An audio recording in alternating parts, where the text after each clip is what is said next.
from Thornhill. Thank you very much, Speaker. And my question is to the Minister of Finance. Over the weekend, Speaker, the Minister of Finance published a statement pertaining to my party's motivations in voting against his budget. My advice for that minister is to start doing his job properly for a change and let our leader, Tim Hudak, and 37 PC MPPs do ours. My question is about the gross inaccuracy of the minister's statement or rant, and inaccuracy, Speaker, is the parliamentary term. The minister's view of what my party wants or doesn't want is wrong, and I think this demonstrates an extraordinary failure of leadership. Speaker, to the minister, you're using the bully strategy, sir. I believe it's because of your complete and abject inability to offer Ontarians a budget that addresses the two main crises we face: no job strategy, no spending controls. Minister, will you admit that your own inadequacy as finance minister is what is motivating your attacks on my party? Minister of Finance. I want to congratulate the member for Nepean Carleton on being nominated this past weekend, Mr. Speaker. And that speaks, Mr. Speaker, to motivation. And you know what I found out after I made that public?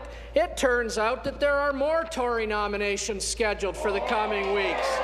My goodness, they're coming out of the woodwork to nominate candidates.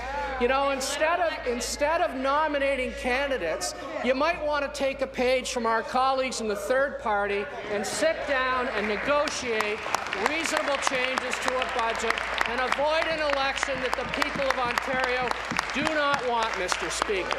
Our budget is the right plan. It's a good plan for the future. It creates jobs, gets us back to balance, and we look forward to finding issues that we can work together with the third party instead of nominating candidates as the Conservatives are now right across Ontario. Thank you, Speaker. Minister, you say that when we met 3 times, all we did was revisit old ideas. Not so. You say that when 35 lawyers came to our caucus room to offer a briefing on the budget, we stormed out angrily. Not so. No one stormed out of any meeting, Minister. Your lawyers, who spoke only in legalese, answered questions for 30 minutes, and the meeting ended. You say my party wanted to adopt all 362 Drummond recommendations. We never said any such thing. That was your report, and you threw most of it out. Neither you nor your Premier are leaders. You are just name-callers. You don't want our ideas. You don't want theirs. You negotiate on a my way or the highway basis. Why should any member of the Ontario public believe you know how to get Ontario out of a mess you yourselves created? In fact, it's your party that's spoiling for an election. Thank you.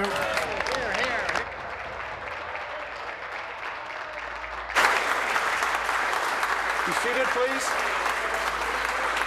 Please. Thank you. Minister of Finance. Speaker, all this weekend we were negotiating with the third party to find issues that we could work to cooperatively. What were the Tories doing? They've announced a nomination in Kitchener-Conestoga for April 21st, 12:30 to 2:30. They want an election, Mr. Speaker. They've announced a nomination in Cambridge for Mr. Leone, April 26th. Mr. Speaker, they want an election. They announced a nomination in Mississauga South, Mr. Speaker. 6 till 7 p.m., Mr. Speaker, to nominate a candidate because they want an election. Mr. Speaker, we'll continue to work with the third party. Mr. Speaker, we hope they'll rethink their very short-sighted plans to force Ontario back to an election. We want to work together to make this legislature work because that's what the people of Ontario want, Mr. Speaker. I applaud the third party for being open